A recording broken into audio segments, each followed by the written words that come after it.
ஜெய் சாயிராம். சூழ்நிலைகளுக்கு ஏற்ப வாழ்க்கையை அமைத்துக்கொள்ள கற்றுக்கொள்ளலாம். அதுதான் வாழ்க்கையில் நாம் வெற்றி பெறுவதற்கான ரகசியம் என்று தெரிந்து கொண்டு மாற்றியமைத்துக் கொள்ளலாம் சூழ்நிலையை. ஜெய் சாயிராம். ஜெய் ஜெய் சாயிராம். நம்ம சாயன்பர்கள் எல்லாரும் எப்படி இருக்கீங்க? எல்லாரும் நல்லா இருப்போம். ஓம் சாயிராம். என் அன்பு பிரியமே, வாய்ப்புகளை வீணடித்து வீணடித்து உன்னுடைய வாழ்வையே தொலைத்து விடாதே என் பிரியமே. திறமை இருந்தாலும் உனக்கு பயனே இல்லை வாய்ப்புகளை வீணடித்து விட்டால். ஆம் என் பிரியமே, இந்த உலகம் எப்பொழுதுமே ஒரே நிலையில்தான் இருக்கிறது. அதை சீர்திருத்துகிறாய் என்ற பெயரில் செயல்பட்டு கொண்டிருப்பதை விட உலகத்தை மாற்றி அமைக்கிறேன் என்று நீ செயல்பட்டு கொண்டிருப்பதை விட உன்னை முதலில் சீர்படுத்த சரிப்படுத்த கற்றுக்கொள். உன்னை நீ மாற்றாமல் இந்த உலகத்தில் எந்த மாற்றமும் நிகழவே முடியாது, நிகழவும் நிகழாது. உன்னுடைய முன்னேற்ற பாதையை நோக்கி பயணம் செய்ய கற்றுக்கொள். முன்னேற்ற பாதையை நோக்கி நீ பயணம் செய்ய கற்றுக்கொண்டாலே நீ வெற்றிக்கான முதல் அடியை எடுத்து வைத்து விட்டாய் என்றுதான் அர்த்தம். என் அன்பு பிரியமே, நீ முன்னேற்ற பாதையில் பயணம் செய்ய ஆரம்பித்து விட்டாலே உன் வளர்ச்சிக்கான பாதை உன் கண்களுக்கு தானாகவே தென்படும். உன் பாதையை பின்பற்றி உன்னை பின்பற்றி மற்றவர்கள் உன்னை பின்தொடருவார்கள்.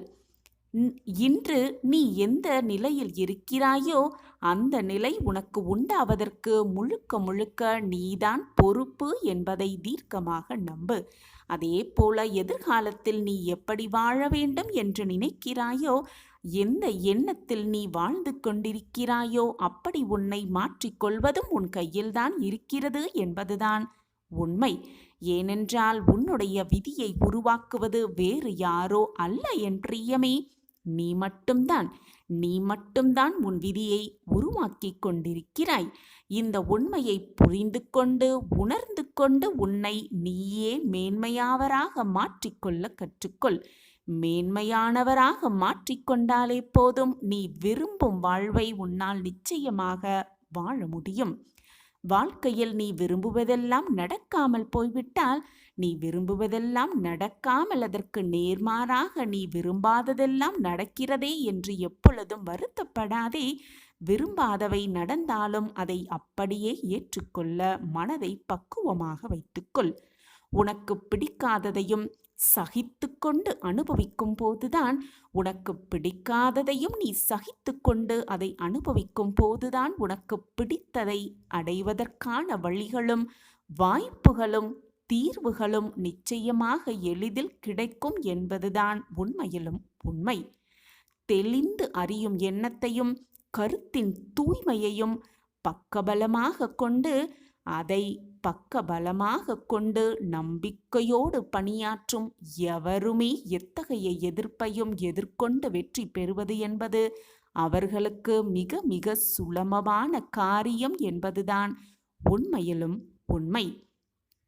என் அன்பு பிரியமே, எல்லோருமே மகிழ்ச்சியாகத்தான் இருக்கிறார்களா என்பது தெரியாத விஷயம்தான்.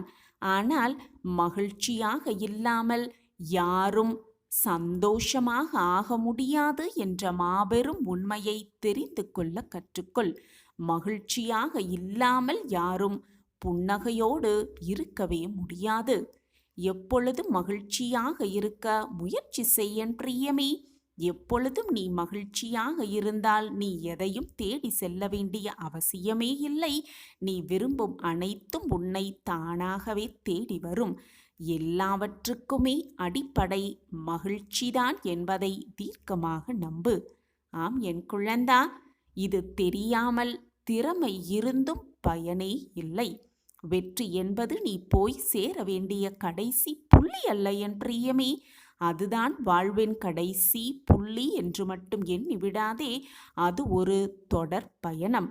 நீ நினைத்த ஒரு விஷயத்தில் வெற்றியடைந்து விட்டால், அந்த வெற்றியை நீ எட்டி பிடித்து விட்டால் அதோடு வாழ்க்கை முடிந்துவிட்டது என்று நினைத்து, அப்படி நினைத்து கொண்டு அந்த வெற்றியின் நிழலிலேயே தங்கிவிடாதே. உன்னுடைய வாழ்வு என்பது முடிவே இல்லாத ஒரு தொடர் பயணம் என்பதை நீ எப்பொழுது புரிந்து கொள்கிறாயோ, அதை புரிந்து கொண்டாலே எவ்வளவு பெரிய வெற்றிகளை அடைந்தாலும் கூட அடுத்து என்ன செய்யலாம் என்று உன்னுடைய எண்ணம் நிச்சயம் உன்னை இன்னும் அடுத்தடுத்த கட்டத்திற்கு உயர்த்தி செல்லும் என்பதே நிதர்சனமான உண்மை. உன்னுடைய மனமே உன்னை அழைத்து செல்லும் அடுத்த கட்டத்திற்கு. நீ இழப்பதற்கு தயாராக இருந்தால் நீ எதையும் இழக்கவே மாட்டாய். இழந்து விடுவோமோ என்று பயந்து கஷ்டங்களை எதிர்கொள்ள நீ தயங்கிக் கொண்டே இருந்தால் நிச்சயமாக இழப்புகளை சந்தித்தே தீருவாய் என் பிரியமே. இதுதான் வாழ்வின் ரகசியம். இழப்பதற்கு எப்பொழுதுமே தயாராக இருக்க கற்றுக்கொள். எந்த துன்பம் வந்தாலும், எந்த போராட்டம் வந்தாலும் உன்னால் நிச்சயமாக எதையும் மிக சுலபமாக எதிர்கொள்ள முடியும், அனுபவிக்கவும் முடியும். அதில் வெற்றியடையவும் உன்னால் நிச்சயமாக முடியும். எதை இழந்தாலும் உன்னால் மீண்டும் பெற்றுக்கொள்ளவும் முடியும். இந்த மனநிலை உன்னிடத்தில் இருந்துவிட்டால், இழப்பதற்கு தயாராக இருப்பவர்கள்தான் எதையும் பெற்றுக்கொள்வதற்கும் தகுதி உடையவர்களாக இருக்கிறார்கள் என்பதுதான் இந்த பிரபஞ்சத்தின் சாராம்சம். இருப்பதை இழந்துவிடக்கூடாது என்று நினைப்பவர்கள் புதியதாக எது ஒன்றையும் கற்றுக்கொள்ளவும் முடியாது, பெற்றுக்கொள்ளவும் முடியாது. இந்த உலகத்தில் 2 வகையான மனிதர்கள் நிச்சயமாக இருக்கிறார்கள். நான் மட்டும்தான் துன்பங்களை அனுபவித்துக் கொண்டிருக்கிறேன், மற்ற எல்லோரும் மகிழ்ச்சியாக இருக்கிறார்கள் என்று நினைப்பது ஒரு வகையான மனிதர்கள். நான் மட்டுமே மகிழ்ச்சியாக இருக்கிறேன், மற்ற எல்லோரும் துன்பத்தை அனுபவித்துக் கொண்டிருக்கிறார்கள் என்று நினைப்பது மற்றொரு வகையான மனிதர். இவை 2மே உண்மைதான். ஏனென்றால் வாழ்வு என்பது இங்கு எல்லோருக்கும் அவரவரின் எண்ணப்படிதான் அமைகிறது என்பதுதான் உண்மையிலும் உண்மை. நேற்று நடந்த கஷ்டங்களை தாங்கிக் கொண்டால் நாளை நடக்கப் போவது எதுவாக இருந்தாலும் அதை எதிர்கொள்ளலாம் என்ற தைரியம், நம்பிக்கை தானாகவே வந்துவிடும். முடிவுகளை எடுக்கும் பொழுது நிதானமும் கவனமும் ஆழமும் யோசித்து முடிவெடுக்கும் திறமையும் நிச்சயமாக இருக்க வேண்டும் என் பிரியமே. ஏனென்றால் நீ எடுக்கின்ற முடிவுகள் உன்னுடைய எதிர்காலத்தையே மாற்றும் வல்லமை படைத்தது என்பதுதான் உண்மை. உன்னுடைய உள்ளத்தில் மறைந்திருக்கும் சக்தியை வெளிப்படுத்தும் செயல்தான், அந்த செயல்தான் மிகப்பெரிய புண்ணியம் என்பதை நீ உணர்ந்து கொள்ள வேண்டும். எது உன்னுடைய உடலையும் மனதையும் பலவீனப்படுத்துகிறதோ அதுதான் உண்மையில் மிகப்பெரிய பாவம் என்பதையும் நீ புரிந்து கொள்ள வேண்டும். ஆம் என் பிரியமே, அதுதான் மிகப்பெரிய பாவம். இந்த பலவீனத்தையும் மன தளர்ச்சியையும் முதலில் உதறி தள்ளிவிடு உன்னுடைய மனதிலிருந்து. என் அன்பு பிரியமே, இந்த மனத்தளர்வுகள் உனக்கு சிறிதும் பொருந்தாதது என்பதை எப்பொழுதுதான் புரிந்து கொள்ளப் போகிறாய்? அதி அற்புதமான வாழ்வு என்னவென்று தெரியுமா என் பிரியமே? எதுவுமே இல்லாத நிலையிலிருந்து ஏதோ ஒன்றை உருவாக்குவதுதான். எதுவுமே இல்லாததாக தோன்றும் விதையிலிருந்து எவ்வளவு பெரிய மரங்களும் காடுகளும் உருவாகின்றன என்பதை புரிந்து கொள்கிறாயா? அதை போலத்தான் அதி அற்புதமான உன்னுடைய வாழ்வும் எதுவுமே இல்லாமலிருந்து ஆரம்பமாகிறது. அதில் மிகப்பெரிய பிரம்மாண்ட வெற்றியை நீ உருவாக்கத்தான் வேண்டும்.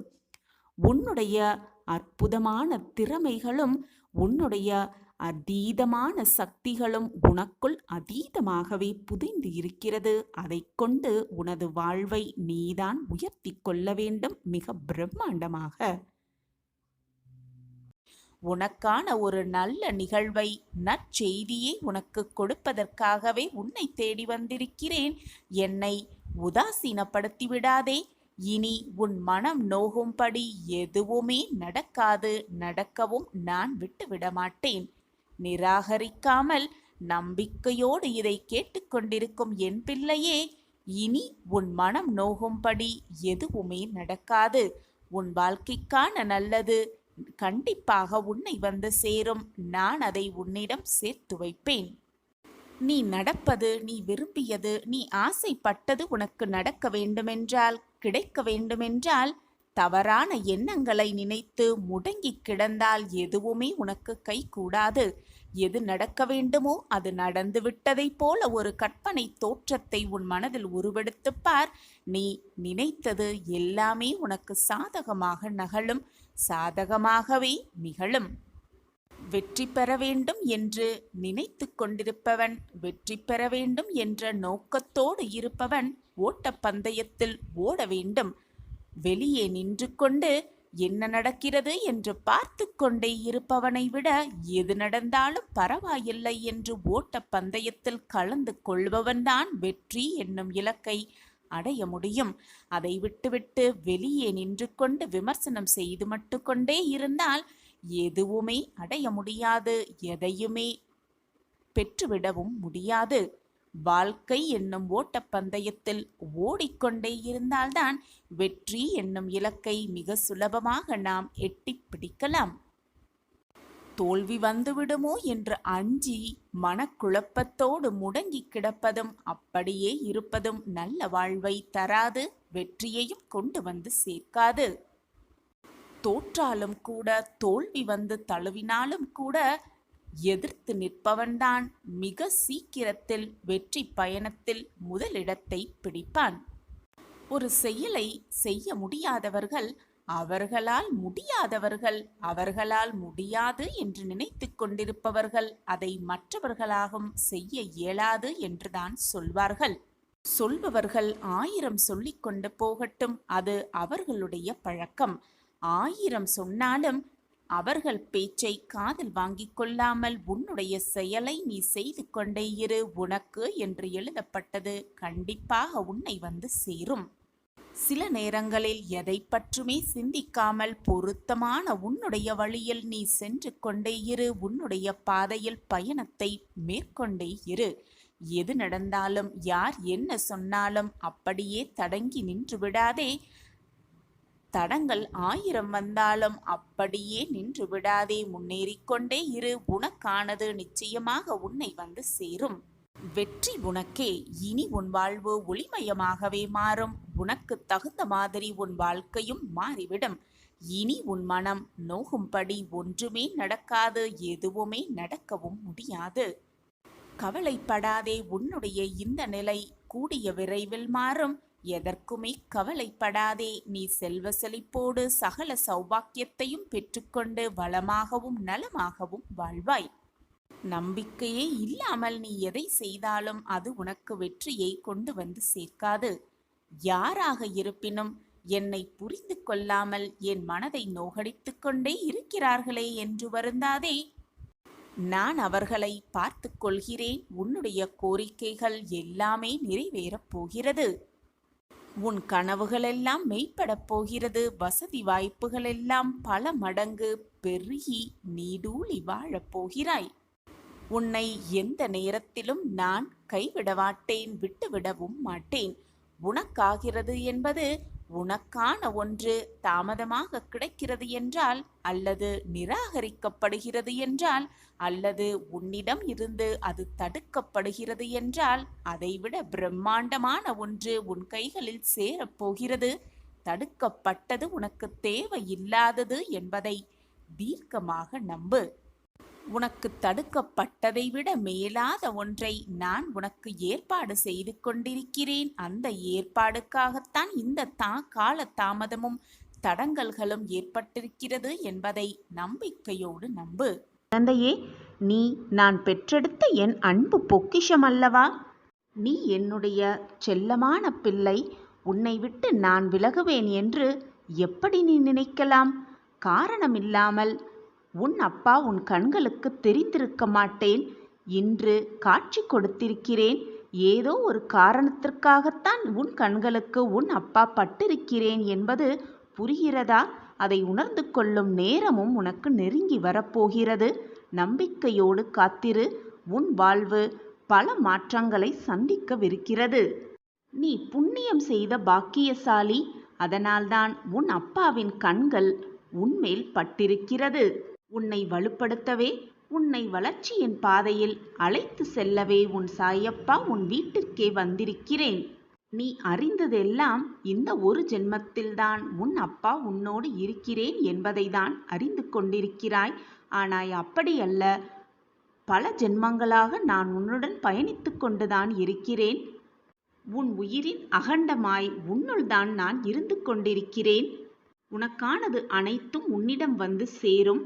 இதுவரை பொறுமையாக காத்திருந்தாயல்லவா? இன்னும் சிறிது காலமே உன் வாழ்க்கையில் பல நல்ல நல்ல மாற்றங்கள் ஒவ்வொன்றாக நிகழும். அந்த மாற்றத்தை கண்குளிர காணப்போகிறாய். அதிசயத்தில் ஆர்ப்பரித்து குதிக்கப் போகிறாய். ஓடோடி வந்து உன் சாயிநாதருக்கு நன்றி மேல் நன்றி சொல்லத்தான் போகிறாய். இது நடக்கும், நிச்சயமாக நடக்கும். இன்னும் கொஞ்சம் காலம் பொறுத்துக்கொள் என் கண்மணியே. உன்னை புறக்கணித்தவர்கள், நீ வேண்டாம் என்று உதறி சென்றவர்கள், நீ காட்டிய அன்பே மேலான அன்பு என்பதை புரிந்து கொண்டு உன்னிடம் ஓடி வந்து சேரும் காலம் வெகு தொலைவில் இல்லை. நீ காட்டிய அன்பிற்காக ஏங்கி, உன்னுடைய பாசத்திற்காக உன்னை ஓடி வருவார்கள், தேடி வருவார்கள். உன் ரணப்பட்ட மனதிற்கு மருந்தாக பல அதிசயங்களை நான் கொடுக்கவிருக்கிறேன். அந்த அதிசயம் உன்னிடம் வந்து சேரும் பொழுது உன் மனதை சந்தோஷமாகவும் மிக ஆனந்தமாகவும் வைத்துக்கொள். அப்பொழுதுதான் இரட்டிப்பு மகிழ்ச்சி, இரட்டிப்பு சந்தோஷத்தை உன்னால் உணர்ந்து கொள்ள முடியும். இப்பொழுது உன் வாழ்வில் நடக்கும் கஷ்டங்களையும் சோதனையான காலத்தையும் பார்த்து பார்த்து உன் மனம் மறத்து போயிருக்கிறது. அந்த மனத்தை முதலில் தூய்மைப்படுத்து, நிம்மதியாக்கு, சந்தோஷப்படுத்த முயற்சி செய். அப்பொழுதுதான் உனக்கான சந்தோஷம், மகிழ்ச்சி, ஆனந்தம், அற்புதம் எல்லாம் ஒன்று சேர்ந்து வரும் பொழுது உன்னால் மிக ஆனந்தமாக சந்தோஷமாக அதை ஏற்றுக்கொண்டு வாழ முடியும். ஒருவருடைய விருப்பம் எப்படியாவது கஷ்டப்பட்டாவது முன்னேற வேண்டும் என்ற விருப்பமாக இருக்கிறது. எனவேதான் அவன் விருப்பப்படியே அவன் விரும்பிய கஷ்டத்தை அனுபவித்து பின் வெற்றியை பெறுகிறான். வேறு ஒருவர் அவனுடைய முதுமை காலத்தில் நன்றாக வாழ வேண்டும், நிம்மதியாக இருக்க வேண்டும் என்ற எண்ணத்தில் செல்வத்தை சேர்க்கிறான். ஏன் செல்வத்தை சேர்க்கிறீர்கள்? உங்களுடைய முதுமை காலத்தில் எதற்காக செல்வம் தேவைப்படுகிறது என்று கேட்டால், முதுமை காலத்தில் நோய் நொடி வராமல் இருப்பதற்கும், வந்தாலும் அதற்கான தேவைகளை பூர்த்தி செய்வதற்காகத்தான் இந்த செல்வம் என்று சொல்கிறான். அவனுடைய விருப்பத்தின் பேரிலேயே அவன் நோய்வாய்ப்பட்டு கஷ்டப்பட்டு அந்த பணத்திலிருந்து அதிலிருந்து மீண்டு பின் நிம்மதியாக வாழ்கிறான். வேறு ஒருவரோ அவரைப் போல் வாழ வேண்டும், இவரைப் போல் வாழ வேண்டும் என்று விருப்பப்படுகிறார்கள். ஆனால் வெளி தோற்றத்திற்காகத்தான், வெளி தோற்றத்திற்கு மட்டுமே அவர்கள் சந்தோஷமாக இருப்பது போல ஒரு தோற்றம் தோன்றினாலும் அவர்கள் மனதிற்குள்ளும், ஏன் அவர்கள் உண்மையான வாழ்வில் கூடும் அத்தனை பிரச்சனைகளையும் சோதனைகளையும் அவர் சந்தித்து கொண்டுதான் இருக்கிறார்கள் என்பது விருப்பப்பட்ட அந்த மனிதனுக்கு தெரியவும் இல்லை, புரியவும் இல்லை. அதனால்தான் அவரைப் போல் வாழ வேண்டும், இவரைப் போல் வாழ வேண்டும் என்று ஆசைப்படுகிறான். அவனுடைய விருப்பப்படியே அவன் படுகின்ற அவரைப் போல் வாழ வேண்டும், இவரைப் போல் வாழ வேண்டும் என்று அவர்கள் படுகிற கஷ்டத்தையே விருப்பப்பட்டவனும் அனுபவிக்கிறான். பின் சந்தோஷத்தை பெறுகிறான். எதை பற்றியும் சிந்திக்காமல், யாரை பற்றியும் நினைத்து பார்க்காமல், எது வந்தாலும் என்னதான் நிகழ்ந்தாலும் நான் நிம்மதியாக இருப்பேன், சந்தோஷமாகவே இருப்பேன், நிம்மதியாகத்தான் என் வாழ்வு இருக்கும் என்று நினைப்பவர்கள் எப்பொழுதுமே விருப்பப்படியே சந்தோஷத்தை மட்டுமே அனுபவிப்பார்கள். வேறு பலரோ அது இருந்தால் நான் சந்தோஷமாக இருப்பேன், இது கிடைத்தால் நான் ஆனந்தமாக இருப்பேன் என்று சொல்லிக்கொண்டே இருப்பவர்கள் அந்த சந்தோஷத்தை அவர்கள் விருப்பப்படியே, அந்த சந்தோஷம் அவர்களை விட்டு விலகி நின்று அவர்கள் எதிர்பார்த்தது, அவர்கள் ஆசைப்பட்டது, அவர்கள் கிடைப்பது, ஆசைப்படுவது அனைத்தும் அவர்களுக்கு கிடைக்கும் வரை அவர்களுடைய சந்தோஷத்தை அவர்கள் தள்ளி வைத்து கொண்டுதான் இருக்கிறார்கள். என் தலையை அடமானம் வைத்தாவது என்னுடைய கடனிலிருந்து நான் வெளியே வர வேண்டும் என்று நினைப்பவர்கள் நிச்சயமாக தலையை அடமான வைக்கக்கூடிய அத்தனை கஷ்டத்தையும் அனுபவித்து பின்தான் அந்த கடனிலிருந்து மீள்கிறார்கள். இப்படியாக அனைத்து இன்பத்தையும் வேண்டும் வேண்டும் என்று நினைத்து கொண்டிருப்பவர்கள் அந்த இன்பத்திலும் ஒரு துன்பத்தை கலந்துதான் யோசிக்கிறார்கள். அவர்கள் விருப்பப்படிதான் அவர்களுடைய வாழ்வும் அந்த துன்பத்தை அனுபவித்த பின்தான் இன்பத்தை சந்திக்கிறது. இப்பொழுது புரிகிறதா?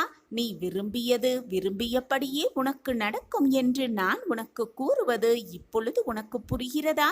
நீ விரும்பியதுதானே உனக்கு நடக்கிறது. நீ கேட்பதுதானே உனக்கு கிடைக்கிறது. நீ நினைப்பதுதானே உனக்கு நடக்கிறது. நீ நல்லதாகவே நினைத்தால் எதுவுமே உனக்கு நல்லதாகவே நடக்கும். நேர்மறை எண்ணத்தோடு இருந்தால் உன் வாழ்வில் அனைத்தும் உனக்கு நேர்மறை எண்ணமாகவே நிகழும். நீ நினைப்பதுதான் உன் வாழ்வு. இதை புரிந்து கொண்டாலே போதும் பெண் பிள்ளையே, உன் வாழ்வு நிம்மதியாகவே இருக்கும். சந்தோஷம் மட்டுமே நிறைந்து இருக்கும். எதை நோக்கி உன் எண்ணங்கள் பாய்கிறதோ, எதை நோக்கி உன் எண்ணங்கள் செல்கிறதோ அதன்படிதான் உன் வாழ்வும் இருக்கும். இப்படி இருந்தால்தான் இன்பம், அப்படி இருந்தால்தான் இன்பம் என்று நீ விருப்பப்பட்டதால்தான், நீ விரும்பியதால்தான் எல்லாமே உனக்கு நடக்கிறது. அப்படி இருக்க வேண்டுமே என்று பலவித துன்பத்தையும் நீ அனுபவித்துக் கொண்டிருக்கிறாய். அந்த துன்பத்திற்கு பின் இன்பத்தையும் சந்திக்கிறாய். ஆனால் நீ விருப்பப்பட்ட அந்த இன்பம் நடக்கும் பொழுது அதை இன்பமாகவே நீ உணர்வதே இல்லை. எந்த கோணத்தில் நீ அணுகுகிறாயோ, எந்த கோணத்தில் உன் பார்வை இருக்கிறதோ, எந்த கோணத்தில் உன் மனம் செல்கிறதோ அதன்படிதான் உன் வாழ்வும் அமைகிறது, மாறுகிறது என்பதுதான் வாழ்வின் இரகசியமாகவே இருக்கிறது. எனவே ஒன்றை நன்றாக புரிந்து கொள். நீ மாற்றிக்கொள்ள வேண்டியது உன்னுடைய விருப்பங்களை அல்ல, உன்னுடைய சிந்தனைகளை, உன்னுடைய நோக்கங்களை, உன்னுடைய எண்ணங்களை, உன்னுடைய பார்வையை, உன்னுடைய மனதை. எனவே நன்றாக சிந்தனை செய்து உன்னுடைய எண்ணங்கள், உன்னுடைய வார்த்தைகள், உன்னுடைய பார்வைகள் அனைத்துமே எதிர்மறை எண்ணங்களாக இல்லாமல் நேர்மறை எண்ணங்களாகவே இருக்கும்படி பார்த்துக்கொள். எப்படியாவது கஷ்டப்பட்டாவது வாழ்க்கையில் முன்னேற வேண்டும் என்று நினைப்பதை விட்டுவிட்டு வாழ்வில் நாம் இஷ்டப்பட்டபடியே வாழ்வில் சந்தோஷத்தை அனுபவிக்க வேண்டும் என்று மாற்றி சிந்தித்தாலே போதும். உன் இஷ்டப்படியே உன் வாழ்வும் சிறக்கும், உன் வாழ்வும் மெழுகும். எந்த தடை வந்தாலும் அதை நம்பிக்கையோடு தாண்டி நான் முன்னேற வேண்டும் என்ற எண்ணமே உன் மனதில் எழ வேண்டாம். தடைகளே இல்லாமல் என் வாழ்வில் இருக்க வேண்டும், அந்த தடைகளே இல்லாத வழியில் நான் சென்று வெற்றியை அடைய வேண்டும் என்று உன் எண்ணத்தை மாற்றி அமைத்து கொண்டாலே போதும், உன் வாழ்வு சிறக்கும். என் பிரியமான கண்மணியே, வா, விரைந்து வந்து என் கரங்களை பிடித்துக்கொள். இப்பொழுது உனக்கான பிரகாசமான வாழ்க்கை கண்களுக்கு மிக பிரகாசமாக தெரிகிறது தானே? குழந்தையே, உன் மனதில் என்ன இருக்கிறது என்பதை அனைத்தையும் நான் அறிவேன். உன் கவலைகளுக்கெல்லாம் மருந்தாகவும் உன் கேள்விகளுக்கெல்லாம் பதிலாகவும் உன் அப்பா இருந்து கொண்டுதான் இருக்கிறேன். நிச்சயமான உன் அனைத்து கேள்விகளுக்குமான பதில் கிடைத்தே தீரும். கூடிய விரைவில் உனக்கு நடக்கப் போவது அனைத்தும் உனக்கு சாதகமாகவே நிறைவேறும். உனக்கானது எதுவோ அதை உன் கைகளில் கிடைக்க வழி செய்ய போகிறேன் உன் சாயிநாதர். இது பொய் அல்ல குழந்தையே, உண்மையான வாக்கு. என் வாக்கு என்றைக்கும் பொய்த்ததில்லை. எனவே கவலைப்படாமல் தைரியமாக இரு. அனைத்துமே இனி உனக்கு சாதகமாகவே முடியும். நீ நினைப்பது எல்லாமே உனக்கு கிடைத்தே தீரும். இது உன்னுடைய வாழ்க்கைதான் என்றாலும் அது என் கற்பார்வைக்குள் தான் இருக்கிறது. என்னை மீறி, என் பார்வையை மீறி உனக்கு தவறாக எதுவுமே நிகழாது. உன் வாழ்க்கையை வெற்றியடைவதற்கான வழியை மட்டுமே நான் யோசித்துக் கொண்டிருக்கிறேன். உன் வாழ்க்கைக்கு வெற்றி என்னும் கனியை நிச்சயமாக உன் சாயிநாதர் கொடுப்பேன். என் பிரியமான குழந்தைக்கு நிச்சயமாக நான் இதை செய்தே தீருவேன். உனக்கு மன நிம்மதியை கெடுக்க வேண்டும் என்று யார் உன்னை நினைத்தாலும், உனக்கு யார் துரோகம் செய்தாலும் அதை நிச்சயமாக உன் சாயப்பா என்னுடைய பரிபூரண ஆசிர்வாதம் உனக்கு வேலியாக. எனக்கு யாருமே இல்லை என்று ஒரு பொழுதும் எண்ணி விடாதே. உனக்கு உன்னை விட்டு யார் சென்றாலும், உன்னை வெறுத்து ஒதுக்கிவிட்டு யார் சென்றாலும் உன்னோடு உன் அப்பா எப்பொழுதுமே இருப்பேன் என் தங்கமே. அதிர்ஷ்டம் உனக்காகவே காத்து கொண்டிருக்கிறது கண்மணியே. சந்தோஷமாக இரு. அந்த அதிர்ஷ்டத்தை பெற்றுக்கொள்ள தயாராக இரு. இனி வரப்போகும் ஒவ்வொரு நாளும் என்னுடைய ஆசிர்வாதத்தோடு நீ உன் வாழ்க்கையையும் உன் நாளையும் துவங்கப் போகிறாய்.